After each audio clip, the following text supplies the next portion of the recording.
أمران إذا اجتمعا للناس في بيوتهم عظمت البركة في البيوت وذهبت الشياطين عن البيوت. أمران: التسمية عند الدخول بسم الله، إذا فتح الباب يدخل يقول بسم الله، وإذا وصل إلى أهل البيت قال السلام عليكم.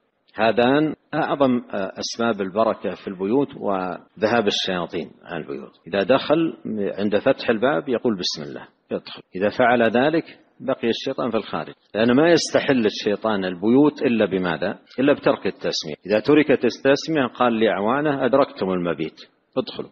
وهذا يؤكد على أمر، وهو أن كل داخل ماذا؟ يسمي، لأنه إذا فرط واحد من أهل البيت في التسمية عند الدخول استباح الشيطان الدخول من خلاله.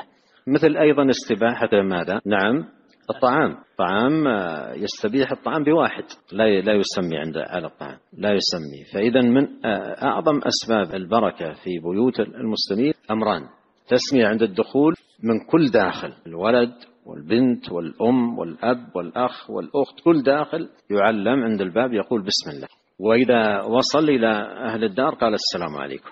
هذه بركة عظيمة جدا في البيوت، بركة عظيمة جدا في البيوت، والتفريط فيها تفريط في بركة. اقرأ مرة ثانية في الحديث يقول: فسلم يكن بركة عليك وعلى أهل بيتك.